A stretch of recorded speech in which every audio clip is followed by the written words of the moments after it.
오늘 우리에게 주시는 하나님의 말씀은 갈라디아서 5장 19절로부터 주보에는 23절까지 되어 있는데 24절까지 보겠습니다.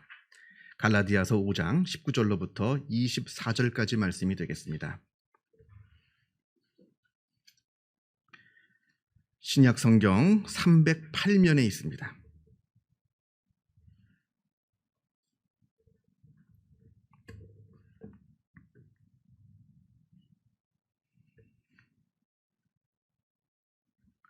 갈라디아서 5장 19절로부터 24절까지 말씀을 봉독합니다.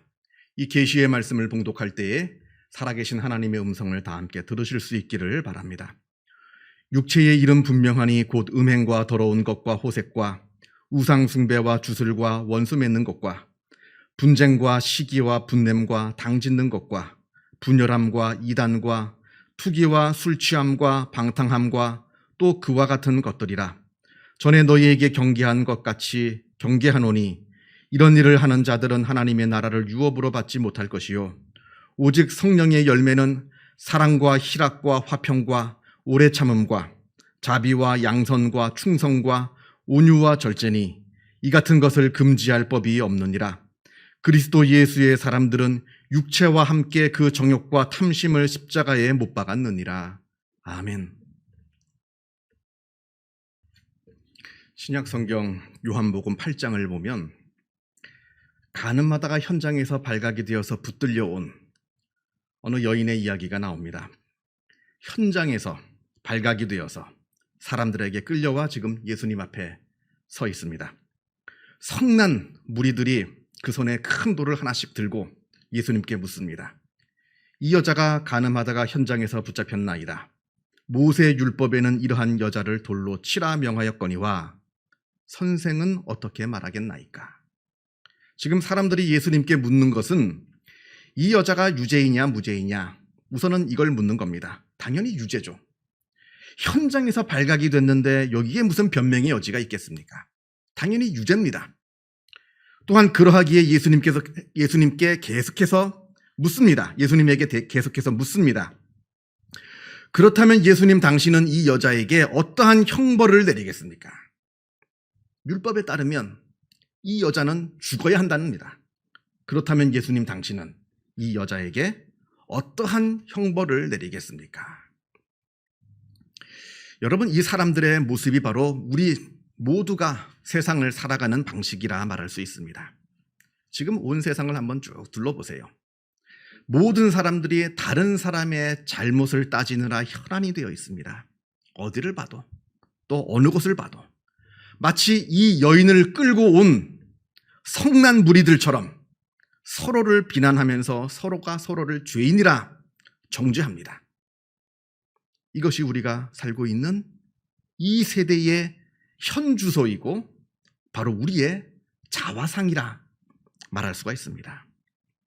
그런데 예수님의 관점은 완전히 다릅니다. 너희 중에 죄 없는 자가 먼저 돌로 치라 하십니다. 물론 그렇다고 해서 이 여자에게 죄가 없다는 얘기가 아닙니다. 그 이야기를 하시는 게 아닙니다. 당연히 죄가 있죠. 무슨 변명의 여지가 있겠습니까? 현장에서 붙들려 왔는데. 그러나 이 여인이 죄인인 것처럼 지금 이 여인을 잡아와서 고발하고 있는 바로 너도 똑같은 죄인이라는 것을 지금 말씀하고 계시는 겁니다. 마치 자기는 아무런 죄를 저지르지 않은 것처럼, 마치 자기는 굉장한 의인이라도 된 것처럼 너무나 쉽게 이 여인을 비난하고 정죄하고 있는 바로 너희들도 예수님께서 보시기에는 죽음을 면치 못할 똑같은 죄인이라는 것을 지금 말씀하고 계시는 겁니다. 성도 여러분, 여러분은 여러분 자신에 대해서 얼마나 잘 알고 계십니까? 너희 중에 죄 없는 자가 먼저 돌로 치라. 이 예수님의 말씀을 듣고서 그 성난 무리들, 그 손에 돌 하나씩을 다 들고 있는 그 성난 무리들은 그래도 자기 자신을 진실되게 돌아보았습니다. 그래서 양심의 가책을 받았습니다. 그래서 그 손에 들고 있던 돌들을 다 내려놓고는 하나 둘씩 그 자리를 다 떠났습니다. 적어도 이 사람들만큼 우리는 우리 자신을 들여다보고 있는 겁니까? 우리가 잘 아는 레미제라블, 그 소설의 마지막에 이러한 이야기가 나옵니다. 그동안 장발장을 체포하기 위해서 끈질기게 쫓아다녔던 그 자베르 경감이 결국 자살하여 죽었습니다. 이제는 장발장의 정체를 알고 있는 사람은 세상에 아무도 없습니다. 이제 드디어 모든 것이 다 끝이 나고 자기의 사랑하는 양녀 코제트와 마리우스라고 하는 청년이 이제 결혼을 하게 되었습니다. 그야말로 모든 것이 다 행복하게 마무리되는 해피 엔딩을 이제 눈앞에 두고 있는데, 그런데 장발장이 갑자기 자기 사위가 될 마리우스에게 그동안 숨겨놓았던 자기의 정체를 고백합니다. 나는 전과자라고, 나는 탈옥수라고, 나는 큰 죄인이라고. 가만히 자기만 입 다물고 가만히 있기만 하면 세상 사람들은 아무도 모릅니다. 그냥 그렇게 묻히게 되어 있습니다. 다른 사람들 같았으면 스스로 이렇게 이야기했겠죠. 이제 그만하면 되었노라고. 예전에 그 난폭한 탈옥수는 변화가 되어서 이제 완전한 새 사람이 되었노라고. 그렇게 새로운 삶을 살아간 지가 벌써 수십 년이 되었노라고. 이쯤 하면 충분히 되었노라고. 그렇게 자기 스스로에게 말하였을 겁니다만 그게 아니었습니다. 남들은 몰라도, 남들은 나를 어떻게 보는지 몰라도 장발장 자기 자신은 나를 잘 압니다. 내 본래의 정체를. 내가 나 자신을 너무나 잘 알고 있기 때문에 내가 나 자신을 속일 수가 없었던 겁니다. 성도 여러분, 여러분은 누굽니까? 여러분이 지금 생각하고 있는 그 여러분의 생각, 여러분 가슴속에 있는 마음, 그리고 여러분의 성향과 습관, 아니 여러분의 삶 그 전체, 과연 이대로 괜찮은 겁니까? 여러분 스스로를 여러분은 어떻게 평가하십니까? 솔직히 나 자신을 바라볼 필요가 있습니다. 그 용기가 필요합니다. 이러한 나 자신의 솔직한 모습을 발견하는 데서 우리의 신앙은, 우리의 기독교 신앙은 시작되는 겁니다. 미국의 정신과 의사이면서 심리학자인 데이비드 호킨스라고 하는 분이 인간의 의식을 크게 셋으로 분류해서 설명합니다. 먼저는 가장 밑바닥에 있는 인간의 의식 수준은 자기 스스로를 파괴하면서 살아가는 사람들. 아니, 그렇게 자기 스스로를 파괴하면서 자기 자신을 파괴할 뿐만 아니라 주변에 있는 다른 사람들조차 다 파괴하면서 살아가는 사람들. 그리고 둘째는 다른 사람들에게 큰 피해는 주진 않지만 그래도 오직 자기만을 위해 살아가는 이기적인 사람들. 그리고 세 번째는 다른 사람을 사랑하며 그들을 위해서 살아가는 이타적인 삶을 살아가는 사람들. 이 셋 중에 우리는 반드시 한 곳에 속해 있다 합니다. 그리고 이 셋 중에 내가 어느 곳에 속해 있느냐에 따라서 나의 행복도가 달라진다 합니다. 그렇다면 여러분들은 어느 곳에 속해 있습니까? 한번 깊이 생각해 보시기 바랍니다. 자, 먼저 세상에는 자기 자신을 파괴하면서 살아가는 그러한 사람들이 있습니다.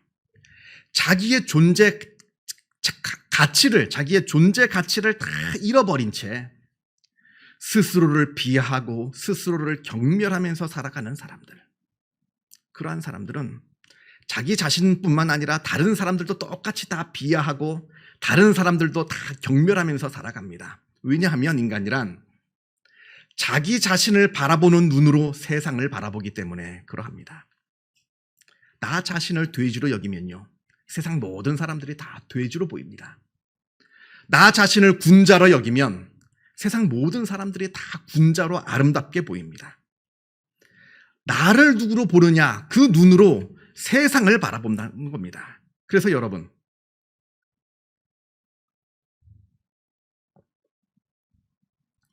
내가 나 자신을 진심으로 소중히 여기는 사람은요, 다른 사람도 소중히 여기게 됩니다. 그리고 자기 자신을 경멸하는 사람은 다른 사람도 경멸하고 정죄하게 되어 있습니다. 끔찍한 이야기입니다만 끔찍한 연쇄살인을 벌이는 사람들, 잡혀서 뭐라 말합니까? 내가 저 아주 몸 함부로 굴리는 여자들을 벌줬다 합니다. 자기가 자기 자신을 볼 때 그렇게 아주 비천한 사람으로 보이니까 세상의 모든 사람들도 자기와 똑같은 사람들로 보이는 겁니다. 결국에 자기를 바라보는 눈으로 세상을 바라보는 겁니다. 그러면서 세상을 원망하고 저주하면서 그렇게 살아가는 사람들이 있다 하는 겁니다. 자, 두 번째는 자기 자신에게는 그렇게 이기적인 삶을 살면서 그러나 다른 사람에게는 많은 피해를 주지 않는 그러한 사람들이 있습니다. 그러한 사람들도 불행한 삶을 살기는 마찬가지입니다. 제가 이제 앞에서 이제 조금 첫 번째 말씀드린 그 사람들 이야기를 조금만 더 하면요. 세상을 향해 있는 그 원망과 분노와 저주, 그게 바로 내 속에서부터 시작한 것이기도 하면서 또한 동시에 세상을 향해서 원망하고 저주하면서 살아가는 그 사람들의 미움이 또한 나에게로 향한다고 하는 사실도 우리는 또한 잊지 말아야 되는 겁니다. 이건 서로 연결되어 있습니다. 어느 것이 먼저이냐 말하기 힘들 정도로 내가 내 자신을 바라보는 눈으로 세상을 바라보기도 하지만 세상을 바라보는 눈으로 또한 나 자신을 바라보기도 한다 하는 겁니다. 이건 아주 중요한 이야기입니다. 여러분 혹시 누구를 미워해 보신 적이 있으십니까? 누구를 정말로 미워해 보신 적이 있습니까? 그때 여러분의 마음이 어떻던가요? 시원하시던가요? 아닙니다. 괴롭습니다. 왜냐하면 미움이라고 하는 것, 그게 당장은 상대방을 향해 있는 것 같아 보입니다만 그것은 변하여서 결국에 나 자신으로 향하게 되어 있기 때문에 그러합니다. 내가 상대방을 미워하면요, 그 미움이 결국엔 나를 향해서 내가 나 스스로를 미워하게 되어 있습니다. 괴롭힙니다.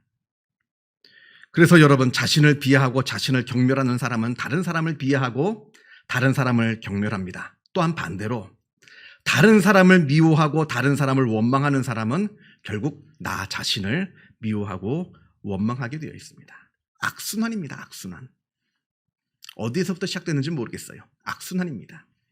이러한 사람은 결코 행복한 삶을 살아갈 수가 없습니다. 불행한 삶을 살아갑니다. 자, 두 번째 단계로 아까 잘못 넘어갔는데 두 번째 단계의 말씀을 드리겠습니다.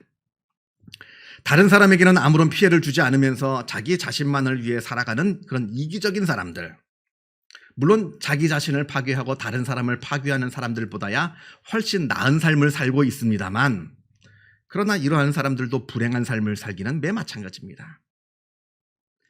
이 이기적인 단계를 살아가는 사람들의 가장 큰 특징은 불안과 두려움이라 말할 수가 있습니다. 왜냐하면 늘 자기 자신만을 위해 살아왔거든요. 늘 움켜쥐면서 남에게 빼앗길까 봐 늘 두렵고 늘 불안해하는, 움켜쥐면서 사는 삶을 살았으니까 그 움켜진 것이 언제 어떻게 빼앗길지, 언제 어떻게 잃어버리게 될지, 그게 늘 불안하고 두려운 겁니다. 행복할 수가 없죠. 불행한 삶을 사는 겁니다. 그리고 마지막 세 번째 단계로 자기 자신을 내어주고 다른 사람을 수용하고 포용하면서 다른 사람을 모두 사랑하는 이타적인 삶을 사는 사람들. 나 자신을 위해 살아가는 것과 여러분, 다른 사람을 위해서 살아가는 것이 결코 다른 게 아닙니다. 이기적인 삶은 나를 위한 삶이 아니에요. 나를 사랑하는 삶이 아닙니다. 정말로 나를 진심으로 사랑하는 것과 다른 사람을 진심으로 사랑하는 것은 서로 다른 게 아닙니다. 나를 진심으로 사랑하게 되면 다른 사람을 진심으로 사랑하게 되어 있습니다. 다른 사람을 진심으로 사랑하게 되면 결국 나를 진심으로 사랑하게 됩니다. 나를 소중히 여기면 다른 사람이 소중한 것이고요. 다른 사람이 소중하면 바로 나 자신이 소중하게 되어 있습니다. 그게 바로 아주 놀라운 하나님의 역사입니다. 이 아주 고차원적인 이 3단계의 이타적인 삶의 단계를 다른 말로 표현하자면 방금 말씀드린 것처럼 사랑하는 삶이고, 용서하는 삶이고, 용납하는 삶이고, 포용하는 삶이고, 긍휼히 여길 줄 아는 삶인 겁니다. 그러한 삶을 살아갑니다. 제가 방금 이 이론을 설명한 호킨스 박사뿐만 아니라 수많은 철학자들, 역사상에서 그리고 영적인 스승들, 무엇보다 성경 말씀이 이러한 삶 속에 진정한 행복이 있다라고 말씀하고 있다는 겁니다. 자, 그런데 이제 우리가 세 단계를 보았는데 여기서 우리가 두 가지를 한번 생각해 볼 필요가 있습니다. 나는 지금 어디에 속해 있는가? 솔직히 내가 나 자신을 들여다볼 줄 알아야 됩니다.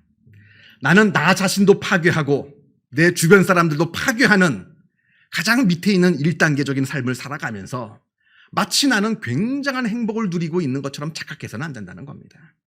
그래서 내가 나 자신을 정말 진실되게 보고 내가 어디에 속해 있는 사람인지를 바르게 판단할 수 있어야 되는 겁니다. 참고로요, 실제로 사람들을 만나서 그 심리를 검사해보고 조사해보니까 거의 90%가 넘는 대부분의 사람들이 이 1단계, 2단계, 조금 잘하는 사람은 2단계, 거기에다 머물러 있습니다. 아주 진정한 행복을 누리는 이타적인 삶을 살아가는 그 수준에 올라가는 사람은 거의 없다고 합니다. 그러니까 내 자신이, 우리 모여있는 우리가 뭐 특별한 사람이 아닌 이상 내 자신이 어디에 속해 있는가 아마 아실 겁니다. 자, 둘째는, 그렇다면 내가 어떻게 해야 저 높은 단계로 올라갈 수 있겠는가? 이건 사실 우리가 알면서도 못하는 거잖아요. 그게 좋은 줄 누가 모릅니까? 안 되는 걸 어떡합니까? 내가 나 자신을 바라볼 때 내가 도무지 나 자신이 사랑스럽지 않은데 어떻게 내가 나 자신을 사랑할 수 있겠느냐 하는 겁니다. 내가 도무지 용서할 수가 없는데, 용서하는 게 좋다는 건 알지만 도무지 용서할 수가 없는데 저 사람을 내가 어떻게 용서할 수 있겠느냐 하는 말입니다. 내 이기적인 욕심 다 내버리고 정말로 하나님의 말씀대로 살아가고 이타적인 삶으로 살아가는 거 좋은 줄 알겠는데 그게 안 되는 걸 어떡하느냐 말입니다. 그게 내 맘대로 되는 건 아니지 않습니까? 그것을 말씀하는 것이 바로 오늘 우리가 같이 읽은 갈라디아서 5장 19절에서부터 24절까지 말씀이 되는 겁니다. 사도 바울이 오늘 본문에서 말씀합니다. 자, 먼저 19절에 육체의 일은 분명하니 이렇게 시작합니다. 여기서 육체의 일이란 우리 인간 본성을 따라 사는 삶을 말합니다. 우리의 인간의 본성, 내가 나를 아무 노력하지 않고 가만히 내버려 두면 우리가 어떠한 삶을 살게 되느냐? 우리가 나 자신을 가만히 아무 노력하지 않고 가만히 내버려 두게 되면 어떠한 삶을 살게 되느냐? 바로 음행과 더러운 것과 호색과 우상숭배와 주술과 원수 맺는 것과 분쟁과 시기와 분을 냄과 당짓는 것과 분열과 이단과 투기와 술취함과 방탕함, 또 그와 같은 것들, 이러한 삶을 살게 된다 합니다. 가만히 내버려 두면, 아무것도 하지 않고 가만히 내버려 두면 우리가 이러한 삶의 행태를 살아가게 된다 말합니다. 왜냐하면 우리 본성 자체가 죄악으로 기울어져 있거든요. 기울어져 있는 상태에서 물을 부어보세요. 그냥 저절로 흘러내려갑니다. 우리를 가만 내버려 둬 보세요. 이러한 잘못된 악행, 잘못된 마음으로 저절로 흘러내려가게 되어 있습니다. 그 결과는 나 자신과 주변 사람들을 모두 불행하게 만드는 비극이 되고 마는 겁니다. 나를 가만히 내버려 둘 때. 자, 반대로 22절은 오직 성령의 열매는 이렇게 시작합니다. 성령의 열매라고 함은 이건 나의 힘으로 된다는 얘기가 아닙니다. 내가 맺을 수 있는 열매가 아닙니다. 이거는 성령께서 역사하셔야 되는 겁니다. 여기 나오는 이야기들은 인간 스스로 만들 수 있는 것이 아니라 하나님께서 위로부터 부어주셔야 된다는 이야기입니다. 성령 안에서 내 마음이 치유됩니다. 내 상처가 치유됩니다. 그동안 내 마음속에 있었던 그 악한 생각들, 악한 마음들, 그 모든 상처들이 다 가시가 되어서 나 자신을 찌르고 내 주변 사람들을 찌르고 그렇게 나를 파괴하고 내 주변 사람들을 파괴해 왔는데 하나님께서 성령을 통해서 내 마음을 치유하십니다. 내 마음에 있는 가시를 다 무디게 만들어 주십니다. 변화시켜 주십니다. 그러할 때 우리의 마음속에, 우리의 삶 속에 어떠한 변화가 이루어지느냐? 바로 사랑과 희락은 기쁨입니다. 기쁨. 사랑과 기쁨과 화평과 오래 참음과 자비와 양선과 충성과 온유와 절제, 그리고 이와 같은 것들, 이런 것들이 맺혀지게 된다 합니다. 우리 본성 안에 있던 음행과 더러운 것과 호색과 우상숭배와 주술과 원수 맺는 것과 분쟁과 시기와 분냄과 당짓는 것과 분열과 이단과 투기와 술 취함과 방탕과 또 그와 같은 것들이, 이런 악한 것들이 우리 마음속에 있었는데, 그것들이 찌르는 가시가 되어서 나를 파괴하고 주변을 파괴했는데, 이제 성령으로 우리가 치유가 되어서 이제는 사랑과 희락과 화평과 오래 참음과 자비와 양선과 충성과 온유와 절제로 바뀌어서 나를 회복시키고 나를 통해서 주변 사람들을 회복시켜 주시는 놀라운 능력이, 이런 변화의 능력이 이루어지게 된다 말합니다. 자, 그렇다면 어떻게 해야 하느냐? 이게 좋은 줄 아는데 어떻게 해야 내 속에 그 악한, 그 찌르는 가시들은 다 사라지고 변화가 되어서 회복이 되어서 이러한 놀라운 능력의 사람으로 바뀔 수가 있겠는가? 24절입니다. 그리스도 예수의 사람들은 육체와 함께 그 정욕과 탐심을 십자가에 못 박았느니라. 바로 대전환이 필요하다는 겁니다. 마치 내가 죽는 것과 같은, 내 존재가 완전히 뒤바뀌어 버리는 대전환이 필요하다는 겁니다. 내 자신을 내어놓으라는 겁니다. 내 자신을 붙들지 말고 내 옛사람을 내어놓으라. 내어놓다는 얘기는 살포시 이렇게 끝까지 붙잡으면서 내려놓으라는 얘기가 아닙니다. 마치 물건을 떨어뜨리듯이 내 옛사람을 그냥 떨어뜨려 놓아버리라는 얘기입니다. 어렵죠? 무슨 얘기냐? 쉽게 얘기하면 여러분 처음 신앙을 가지고 여러분 하나님을 뜨겁게 만났던 그 원점으로 돌아가라는 얘기입니다. 그때가 바로 나 자신을 내어놓았던 그 순간입니다. 여러분은 여러분 기억 속에 다 있을 겁니다. 내가 하나님을 뜨겁게 만나서 내 생각하는 것이, 내 마음에 품는 것이, 내 말하는 것이 변화됐던 그 순간, 내가 하나님을 뜨겁게 만났던 그 순간이 바로 내가 나 자신을 내어놓았던 그 순간입니다. 그때로 돌아가라는 겁니다. 그 흐릿한 기억 속에 있는 그 옛날이라도 상관이 없습니다. 그때를 다시 한번 기억하고 그때를 향해서 나아가라는 얘기입니다. 그래야 하늘로부터 내려오는 성령의 창조적인 역사를 경험하게 되는 겁니다.